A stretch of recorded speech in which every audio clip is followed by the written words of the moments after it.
Well, good morning, everyone.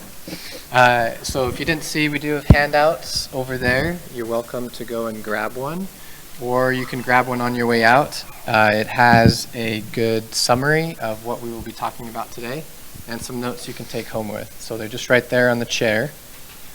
So we'll go ahead and get started. We do want to leave, hopefully, about 20 minutes for Q&A. And so this stand right here, we'll just put right back there. And so if you have any questions as we go through, keep them in your head or write a note, and you can go ahead and come ask, and we will try to do our best to answer the questions you have. Okay, so my name is Eric Terry, and we already had an introduction, but I'm the CTO of NetAngel, and I am also the co-founder of the company with Brian McKellar, which started back in 2014. And I'm passionate about building tools to help people, not only children, to be protected on the internet and know how to safely navigate on the internet, but also to help addicts and those struggling with pornography to find a way out of the addictions that they have. And I'm Don Monson. I live in Casper, Wyoming, and I'm in solo private practice. And as was mentioned, I've been working with addictions actually since 1982, and I've been focusing on pornography addiction since 2001. And I've seen a lot of heartache and a lot of situations where, pornography destroys lives, but I've seen a lot of hope, and I've seen a lot of good that comes from that too. So I look forward to sharing some of these thoughts with you. So the title of our presentation today is your filter helping or hurting? So we're going to go over the first 5 pitfalls of using an internet filter, and then we'll follow that up with remedies or solutions on how to combat these pitfalls. So first, I'd just like to say the internet is a place that contains both good and bad. This is obvious, but unfortunately, you can't really take away one without also taking away the other. So on the internet, it allows us to stay connected to friends and family over long distances. It allows us to learn and to educate and even to inspire. And the same technology that allows us to watch videos, inspiring videos that uplift, is the same technology that allows us to watch online sex. And the same technology that allows us to order groceries online is the same technology that allows us to order underage girls. And the same technology that gives us the privacy to protect our banking information and our personal information is the same privacy that allows you to hide your tracks on what you're doing on the internet. Pornography is one of the most devastating addictions facing our society today. You know, it seems so innocent. You look at, hear people say, well, what's the harm in just looking at a picture or watching a video? Yet it's destroying the very fabric of our society today. One of the most, like all other addictions, pornography addiction will never be totally eliminated. But with the right tools and with the help of therapy and supporting family members and a big group of people, we can help reduce the amount of addiction, the amount of people exposed to it, and we can help people recover and find a healthy, functioning, rewarding life. So we're going to dive into those 5 pitfalls. First one here we're going to call stealth mode. So this is when you install a filtering solution inside of your home or on a device without letting the people in that home or the user of that device know that you did so. And this can be, you could think of it as spying, and it's especially important when you're talking about adults and adult devices here. So think a spouse or perhaps a family member or a friend who you install a filter on their device without letting them know. Okay, some people do use a filter in this way, and that is why it is one of our pitfalls. Oftentimes it's used to try to catch someone in the act or to even gain evidence against them. And obviously their intentions usually are not very pure. This creates a lot of distrust between parents and children, or husbands and wives, because of the secrecy of installing the filter without the other person being aware. The loss of trust comes from the addict because his behaviors are causing problems in the relationship, but it also causes problems when the person who's managing the filter keeps confronting them with potential issues. The addict lies, but then the person who received the information that they have been trying to access the filter, they have that information to back them up. So it creates a lot of problems in relationships between husbands and wives and between parents and children. And this issue has and can cause divorce in situations if it's taken to the extreme. So pitfall 2 is digital parenting. I want you to take a look at that picture. It's creepy, right? There's code all over her face. Okay, so we're going to call this digital parenting, and it's essentially relying upon technology to do your parenting for you. And oftentimes when people use a filter in this way, they consider it a set and forget, where they install it, and then they have this false sense of security that everything's going to be okay. But in reality, no human being can be replaced by technology, no matter how good the filter is. And no piece of technology can ever love you like a real human being, your mom or your dad or your spouse. And their big problem with the addict and the feelings that he's struggling with, or they're struggling with in this situation, is feelings of frustration. Because every time they get caught, they have feelings of shame, discouragement, disappointment, frustration. The addict spends more time trying to figure out how to get around the filter and also trying to find places where they can get access to the internet without a filter than they do spend trying to work on their addictive behaviors and trying to get recovery. The addict develops feelings of resentment, anger, sometimes hatred towards the person who's managing the filter, and not to mention the feelings of helplessness and hopelessness as they get deeper and deeper into their addiction. Third pitfall, over-obsessing. So obviously no filter is perfect, no filter will ever be perfect, and things do get through. And things do get through, and they're not comprehensive. False positives can cause us to overreact as human beings when we get alerts or when we find out certain information of what has been being accessed on the internet. So this pitfall is when we have an unhealthy anxiety and stress over wondering if the filter is performing its job 100%. And this creates levels of, again, stress and distrust in the relationship, and the person who's managing the filter as well as the addict have a lot of times where they're just focusing on the things that the filter is producing versus working on the addiction. Okay, so next I have It's Just a Machine. And I'm glad we have some nice music behind us for you guys to enjoy. I do like that artist. Okay, so this is more the tech side of things that I'll be going over. And I've done a lot of development for filters. And there's a lot of ways that filters can be tripped or triggered. There's various ways, like looking at the website the user is going to and comparing it to what is called a blacklist of known inappropriate sites on the internet. They can also look at search terms that are being used, images and ads that pop up. But note that oftentimes filters overblock and or over-notify. For instance, I might be harmlessly looking at social media, scrolling through my feed, and someone wrote a comment on someone else's post that had inappropriate material in it. That could trigger the filter. Not only that, but pages that have links to other pages that are bad can also trigger that filter. So that user may, or that person or that child may not have actually accessed bad material, but you, again, human nature may overreact thinking that they did. And maybe you won't believe them when they come to you, right? So this is a pretty big, it's just a machine. It's a pretty big pitfall. And it's going to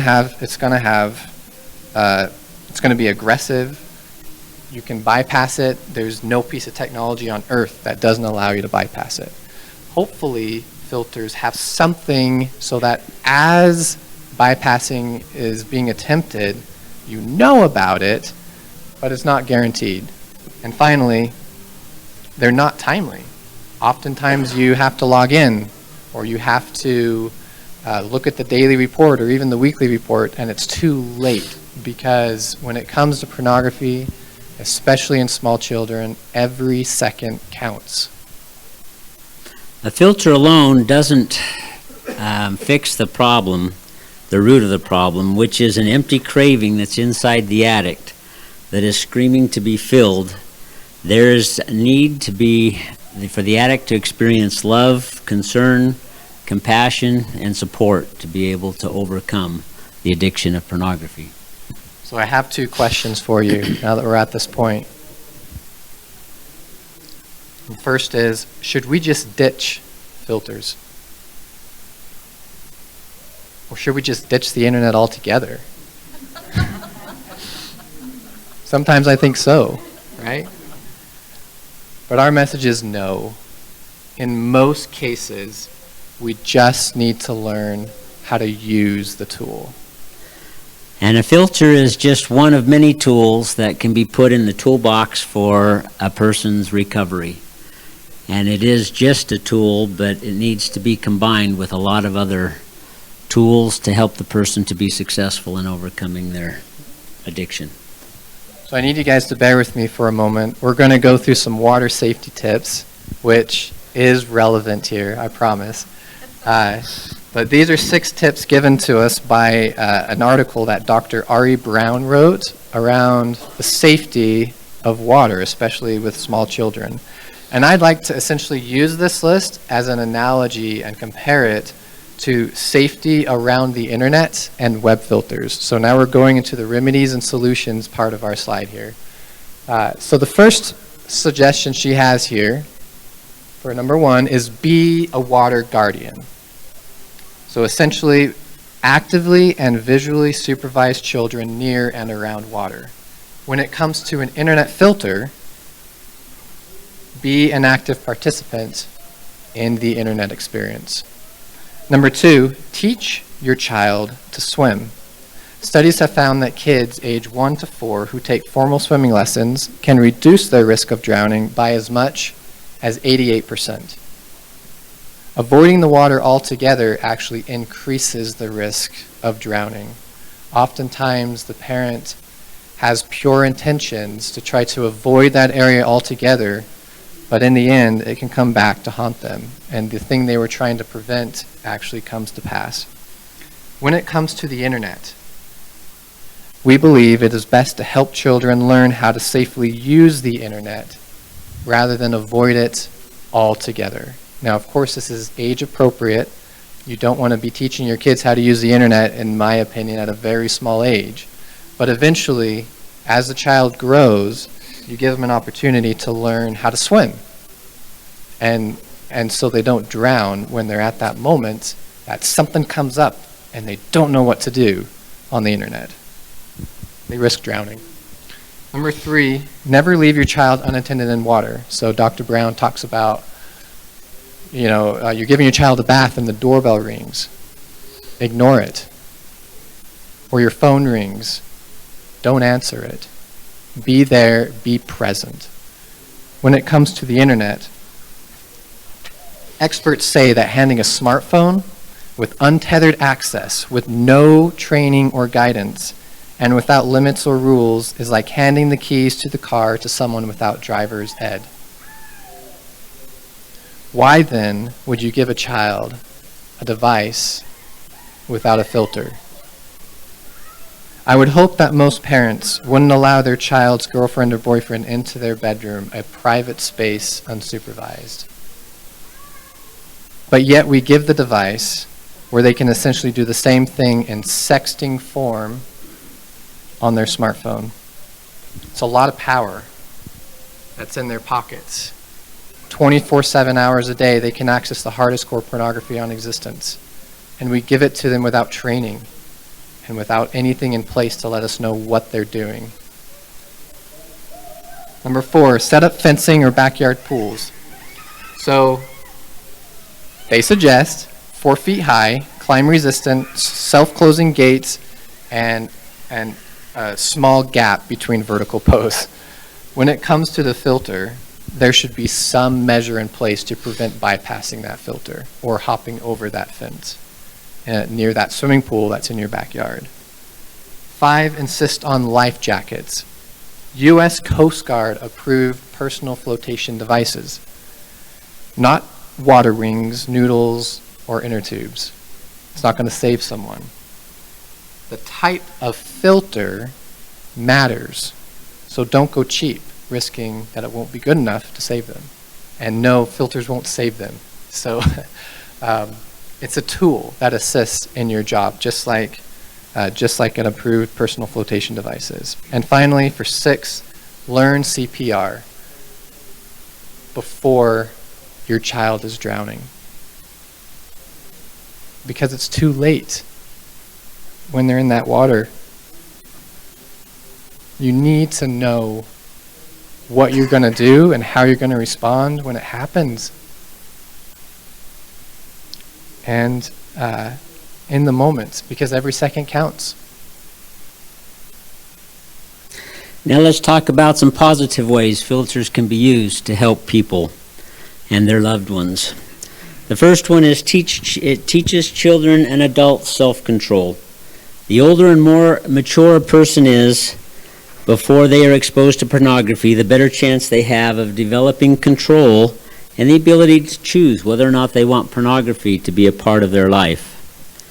If they are able to develop that self-control and that maturity, they have a better chance of making those decisions that they need to make and are better able to say no to some of the situations that will come up and confront them. If they do develop an addiction later in life, the later that a person develops the addiction, the more chance they have of being able to overcome that addiction and regain some hope and happiness in their lives. The second one, aid in preventing addiction. A filter decreases the chance of accidental or intentional exposure to pornography and increases the chance the person can mature and better develop their own set of moral values and self-control. One of the things I found in counseling is that we are all born with a blank slate in our brains as to what is sexual. And what I found in many cases is a person's first exposure to something sexual sets a template for that person as to what is exciting and what is sexual. And then that is something that they have to struggle with their whole life if that template is an unhealthy template. And many of the young men that I work with, their first exposure to something sexual is pornography. And that becomes the template for what's exciting. And then even when they're in a healthy, functioning marriage, there's still that craving and desire for pornography because that's the template that was set in their head. And they're going to struggle with that the rest of their life. And so the goal for therapy a lot of times is learning how to manage those urges and those cravings. There's nothing that will make it go away, but we can learn how to manage it and be successful and have a healthy recovery from this addiction. The third one is it fights current addictions. Like with any addiction, whether alcohol, drugs, or pornography, if a person wants to recover from that, they need to get away from the thing that they're addicted to. Filters are an enormous help in helping the addict to be able to get away from the temptations of that. Again, it's not totally foolproof. It's not something they can't get around if they try hard enough and work hard enough. It amazes me the number of teenagers that can figure out how to get around filters and things at home. But if they do want that help, the filter can really help them. For most people, the use of the internet has become a necessary part of work, school, and our everyday life. And so many people need to have access to the internet. But I also, work with a lot of people who just turning on their computer is the trigger that triggers the craving for looking up pornography. And then once that button has been pushed, they have a really hard time saying no and not going down the path and end up viewing pornography. If attempts to access pornography are made with a filter, it's blocked.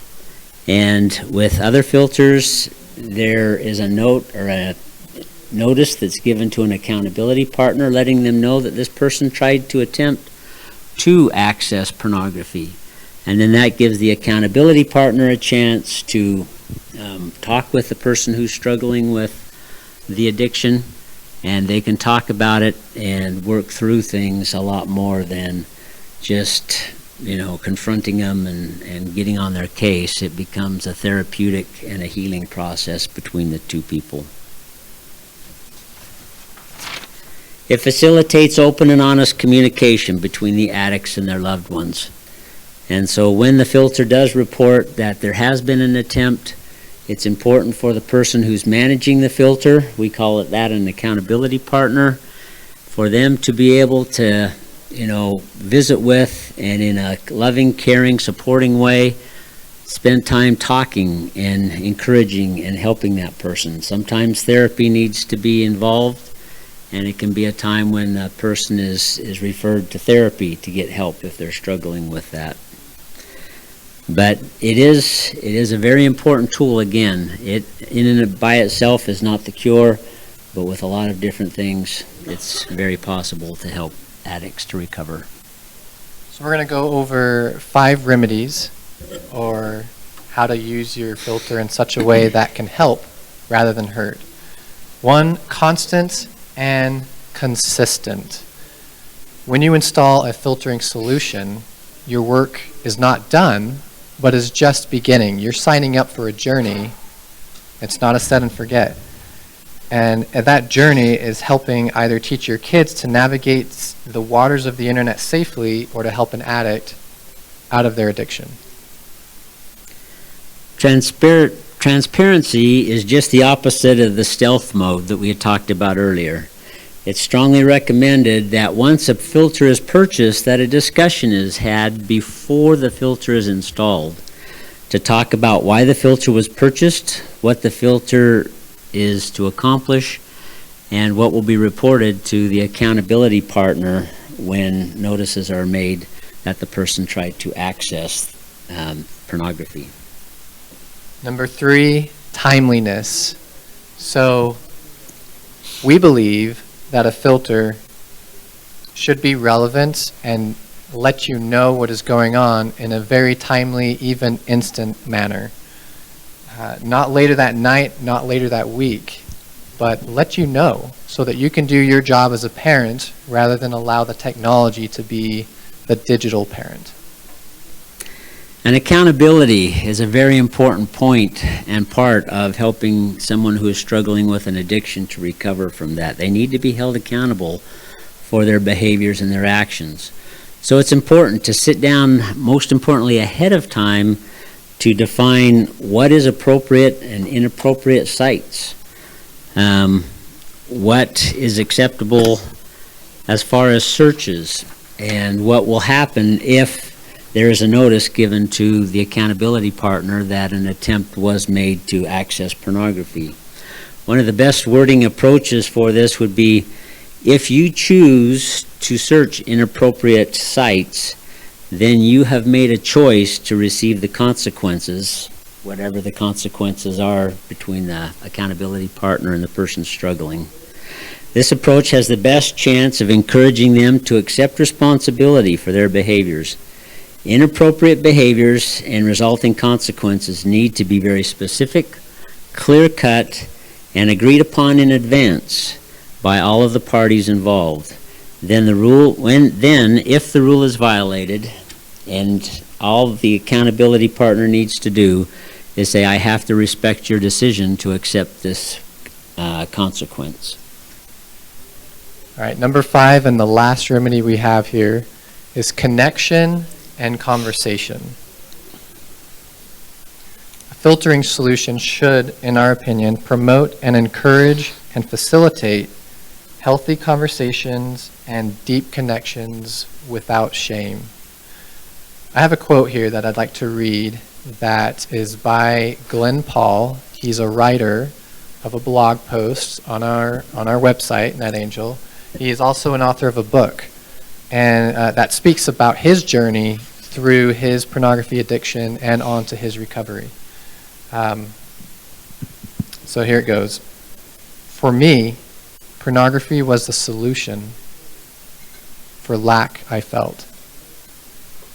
It wasn't the end itself, and I knew that, but it was my most trusted means to fill the void within, the void of contentment, peace, meaning, love, value, and wholeness. In short, pornography was the go-to guide on my epic holy grail search for happiness. End quote. We don't want that to happen. None of us do.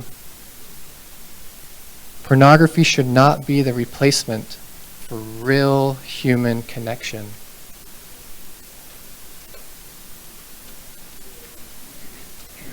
So we're going to go through 2 different questions here on 2 different slides, and then we're almost done, and then you guys can come and do the Q&A and have your questions. So this one, we're going to talk about what to do, practical advice essentially for when you find out your child is using pornography. And the next slide is when your spouse is using pornography. And it won't work in all cases. These are just some generic advice here. So number 1, stay calm when you find out your child is viewing pornography. Number 2, assure them they aren't dirty or gross. Number 3, explain how pornography is completely unrealistic. Number 4, ask if they have any questions. And number 5, keep that communication open. Don't have it be a one-time conversation. It should be an ongoing, open communication. And if you discover that a spouse is accessing pornography, the first one is to deal with your own feelings first. A lot of times this is a real struggle for a spouse who first finds out that their spouse is accessing pornography. There's emotions of betrayal. There's a lot of lack of trust. There's hurt. I've spent a lot of time working with the spouses of people who struggle with pornography addiction, and there's a lot of dynamics and a lot of dimensions they work with. When you discover your spouse is using pornography and you are overwhelmed with these emotions, it's important to kind of take some time, and it may be a few days for you to be able to get your emotions under control, or you may not be able to confront your spouse with this, and in that case there's other alternatives. But first off, deal with your own emotions. Second, approach them when they are relatively clean and sober. The worst time to confront the addict is when they're struggling with urges and cravings to view their pornography. And that's because their emotions are up and they have a hard time focusing and listening to what is being discussed, and it just turns into a big argument. The third one is avoid shaming. Focus on the behaviors that need to be addressed more than attacking the person and putting labels on them and calling them names for what they're doing. Because shame just puts the person deeper and deeper into their addiction than helping them to climb out of it. Whereas if you're focusing on behaviors, you can address those and you can change those. Number 4 is gather the facts. Try to identify and define what their needs are, what their triggers are, what emotions are they struggling with, and how can you best support them.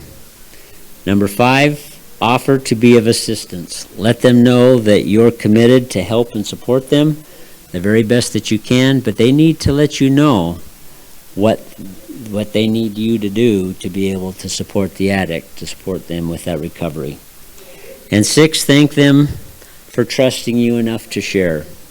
Let them know that the openness and honesty that they shared with you in the communication is one of the big steps to healthy recovery, and that you appreciate them including you in a part of their recovery. So how do you help? How do you have your filter help? Right here we have a good way to respond.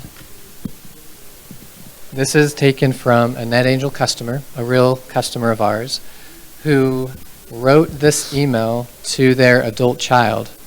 And we hope that all filters and all technology can be used in this kind of a way. So I'm just going to read it right off the screen here. Good morning. It's been raining the last couple of days. The trees had just finally transitioned to beautiful colors, and now the leaves are being stripped from the trees. Beautiful, but short-lived. Hope you had a chance to enjoy the beauties of fall in the midst of your move. Noted you had a few sites blocked yesterday. I recognize this could be nothing caused by intent of action. Also recognize it could be more. Want to talk about it? Other than an appointment in the late afternoon, I can free up the rest of my night for your availability. Love you, Dad. I want to dedicate my entire life towards building the tools to help facilitate that, because that is beautiful.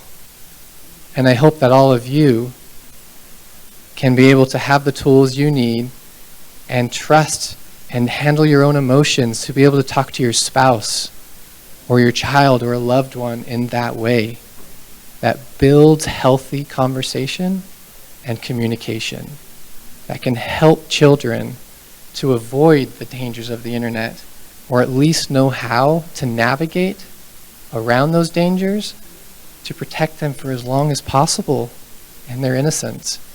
And we also hope that filters can be used in a way that can help the addict and those struggling with pornography who want help find a way out. And thank you. And when a struggle with pornography is first identified, it looks as a big negative. But with the counseling that I've done, it can go either way, depending on how it's handled. And if it is handled correctly, it can be a relationship building and bonding situation and journey that people go through. And it can bring couples and parents and children closer together. But if it's handled wrong, it is very negative and can be destructive to relationships, either between parents and children or husbands and wives. And so the important thing is that we handle our pornographic situations, addictions, whatever the problem is, in an appropriate way so that it becomes a healing, mending, and people end up healthier from that versus a destructive, painful experience. Thank you. So we'd like to go ahead and invite Allie, who's in the back. You can go ahead and come up. This is Allie Johnson. She is one of our support representatives at our company, and she has a unique perspective that I hope you guys will take advantage of in your questions. So we're going to go ahead. We have about 25 minutes, which is great. So hopefully you guys have some interesting things for us. But let's just briefly just kind of say what we can do as far as the type of questions that we'd love to answer, but also anything is on the table. I'm obviously very tech focused, so I do a lot of software development. So any of your tech questions that you have regarding filters, ask away. And I can cover relationship things, how to handle situations, how to communicate with your loved one who's struggling, or even if, the person himself has the addiction, and where to find help and how to proceed from there. And I simply am a spouse of a recovering pornography addict.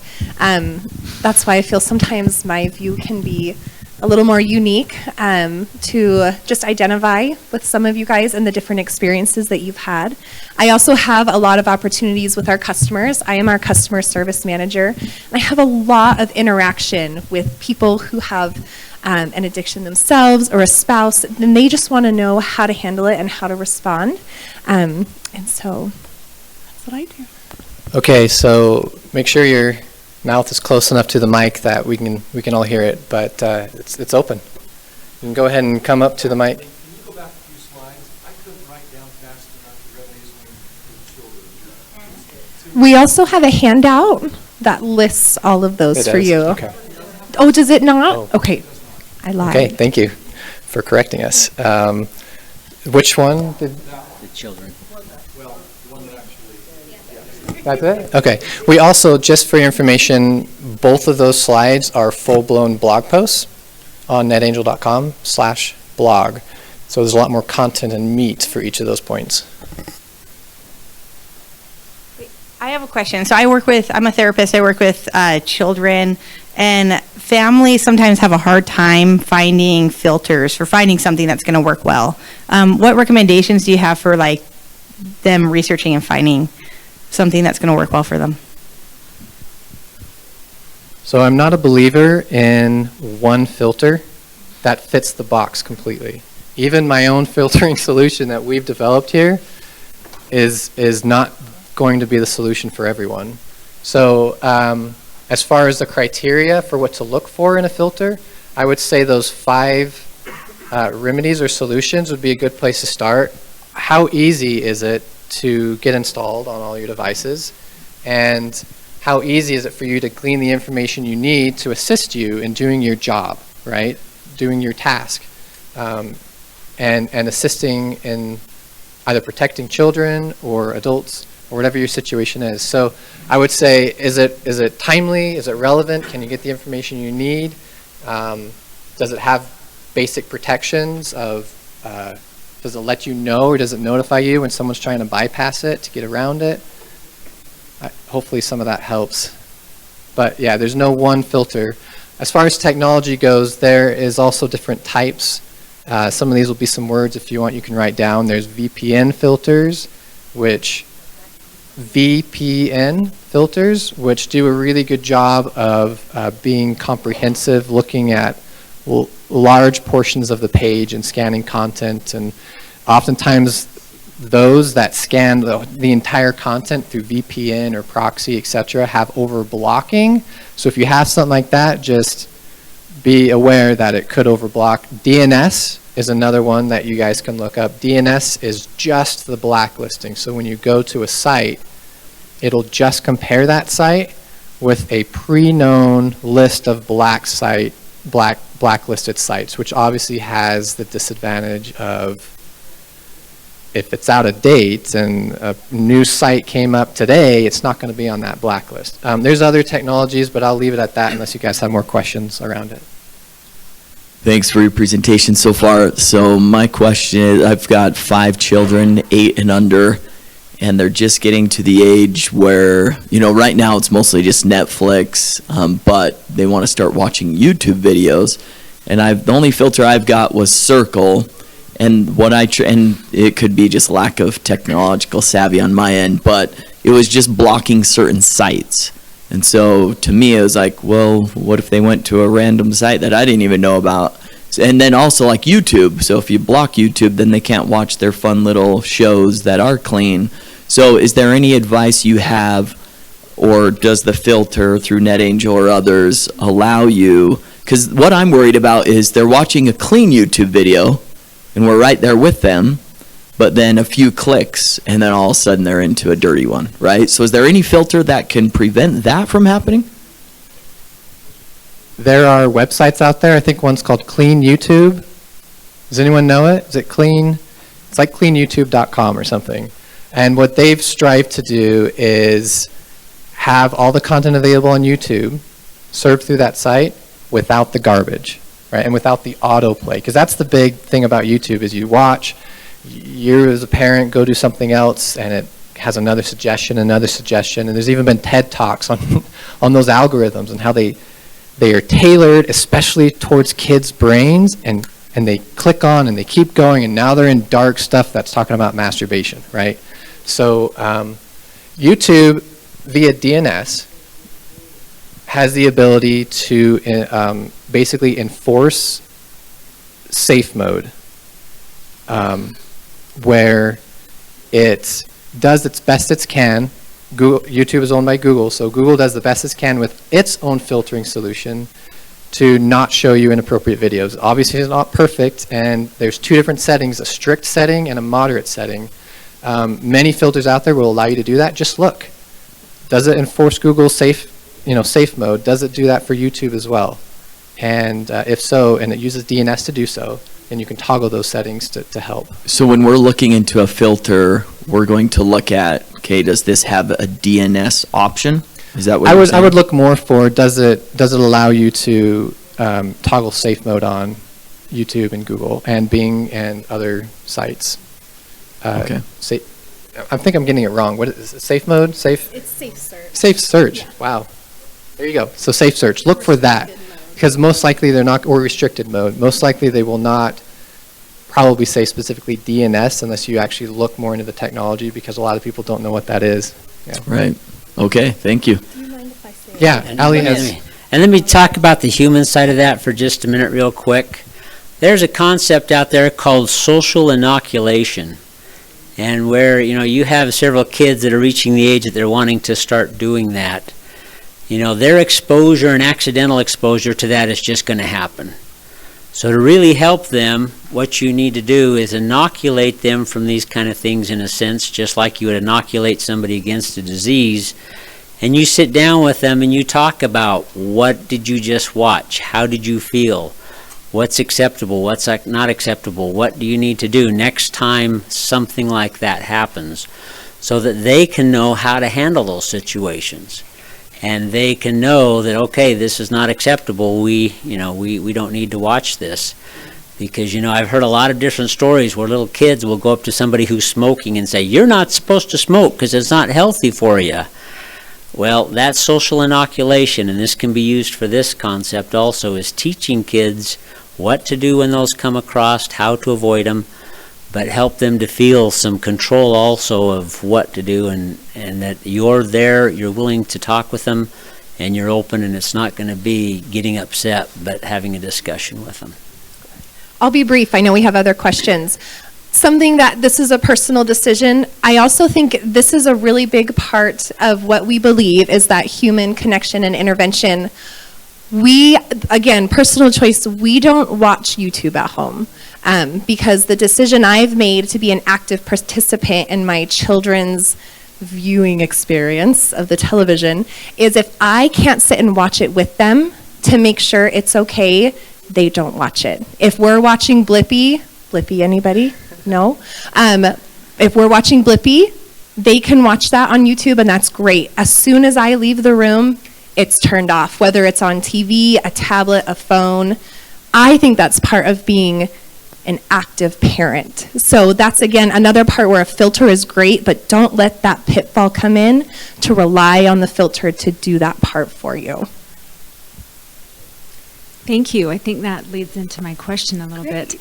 So I have, I'm a nurse, and I also have a dance school, and I have 5 kids, all ages. And one thing that was mentioned earlier was, so I'm more interested on the healing aspect. Prevention, I think, is important, but we know our kids are exposed. It's just the day that we're in. But a thing that was mentioned that I found interesting was that trigger comment.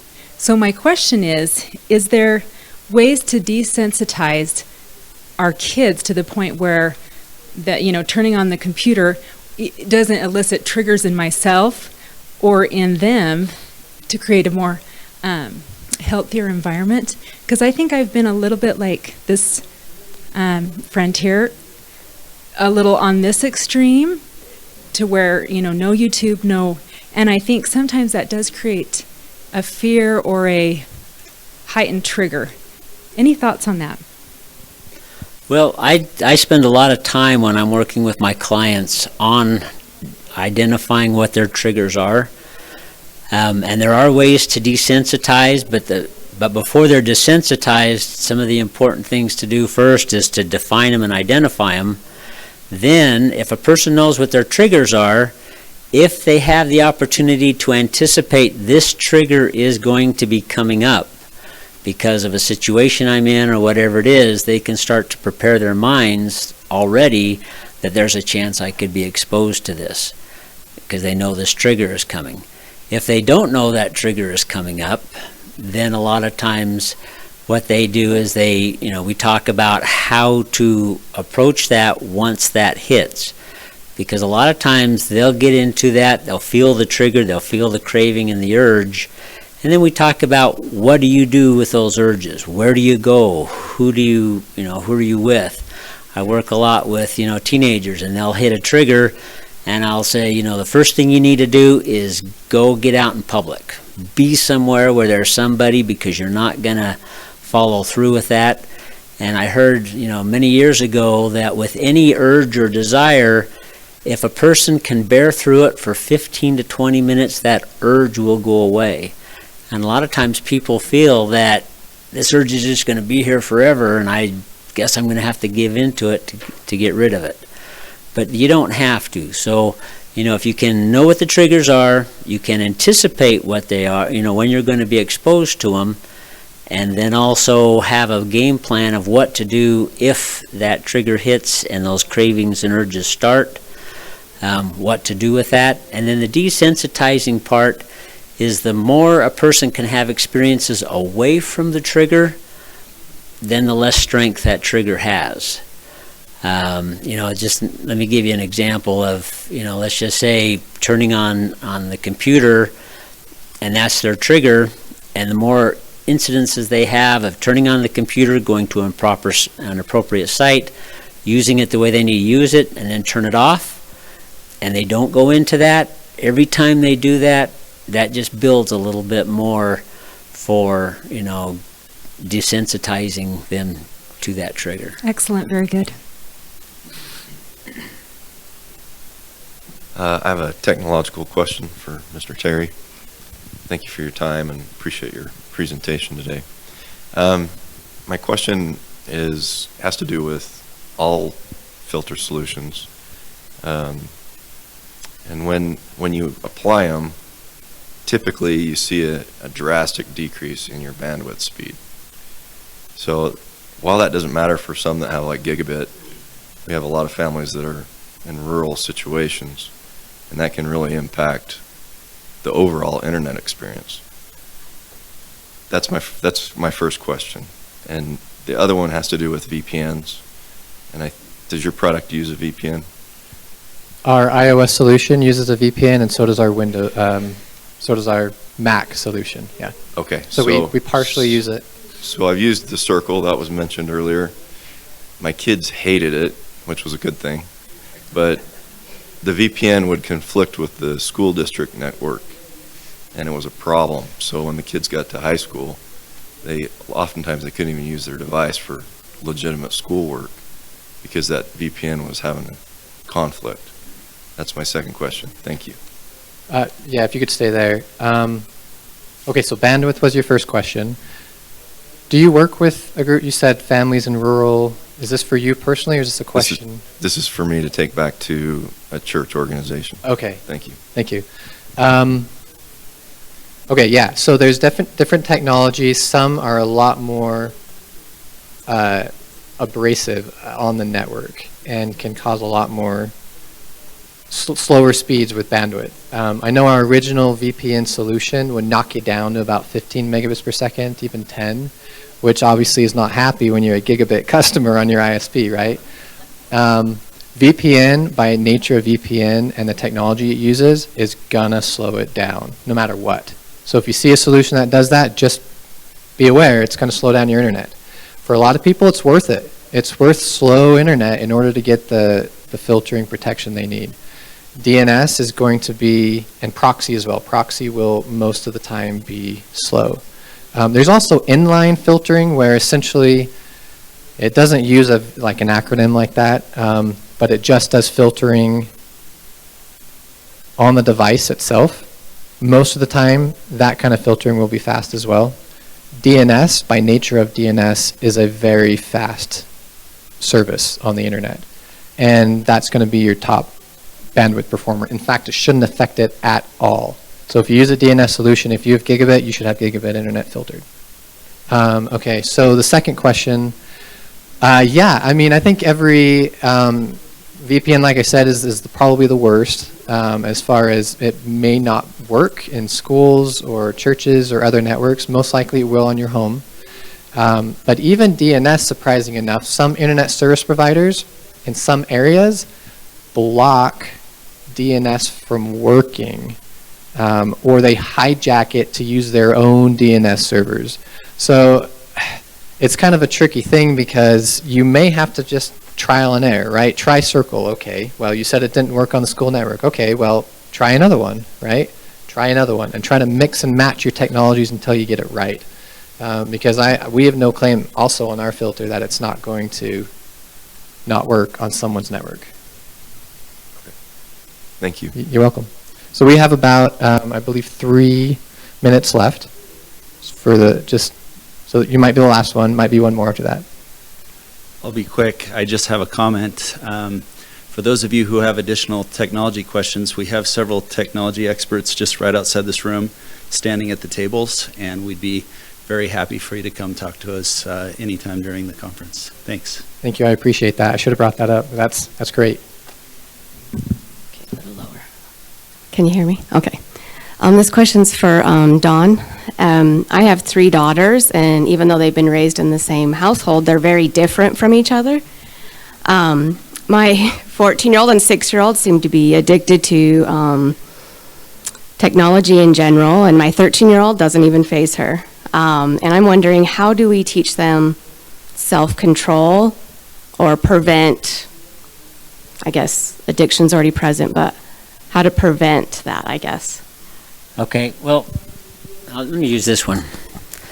With developing the self-control, a lot of times in those kind of situations is you need to put limits and very, well-defined, well-managed boundaries and limits of, okay, the phone goes off at 10 o'clock and doesn't go on till this certain time, or you can play this game or watch this for a certain amount of time and then it needs to go off. And yeah, in the beginning you get a lot of fight back, and the kids aren't very happy about that, especially if they're used to it and now you're taking it away from them. But within time they get used to that, and then they can start to control themselves. Now, part of that too is, like I mentioned also, is there needs to be consequences. Consequences that if they go past it, consequences if they sneak and get on the whatever the device is without permission. And one of the good consequences for that is continued absence from that device. So if you don't stay within these limits, then tomorrow you don't get to use the device at all. And so set up consequences, set up boundaries, be very specific. And then one of the hardest things for parents to do is to be consistent. Because if we're in a good mood and everything's going well, it's easy to say, it's okay, don't worry about it today.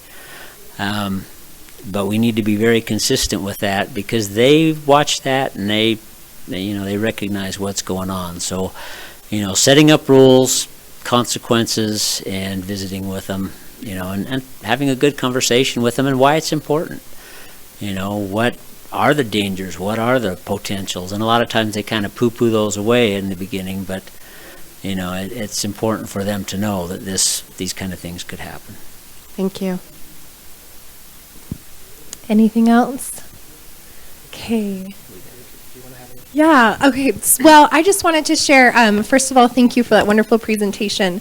It's so important to know how to use your filter effectively, because it can either help your family, and it can help you, or it can harm you. And you want to use the tool the best way you can to build constructive relationships with your family. If your kid is at college, with his friends, that's really what it's all about, is building these important human connections so that these conversations can happen. If they haven't happened in your home yet, I really encourage you to go home and tell your kids, hey, this is a safe environment for us to talk about this. If you have questions, you can come to me. If you don't have a filter yet, get one. Pick one, do your research, find what's best for you. And like Eric said, try a few different ones out. See what's best. And have that conversation with your spouse and your children. That transparency is so important. Make sure that you talk to them about what's going to happen. This is how the filter is going to be used. This is what it's going to do. This is what it's going to tell us and how it's going to help us as a family. Something that I really believe in is a family technology contract or a plan, a family plan that holds everybody in the family accountable, including the parents and the spouses or the grandparents. Make everybody part of the plan. We talked a little bit about that. Consequences, creating that accountability partner contract, make them part of it. If technology is an addiction in your home, even just in general, include your kids in the process and say, hey, these are some of the rules we're thinking about. What do you think? And what do you think some appropriate consequences would be? What should the results be if we break this contract? And have everybody sign it. Make it formal. Make it real. Put it up somewhere. We have a sample contract on our website. If you go to netangel.com/blog, Dawn has actually created a really wonderful accountability contract. That website should be on the papers that you have. So we just really want to encourage that you use a filter and make sure that you use it effectively and in a constructive, building way for your family. So thank you. Thank you, everyone.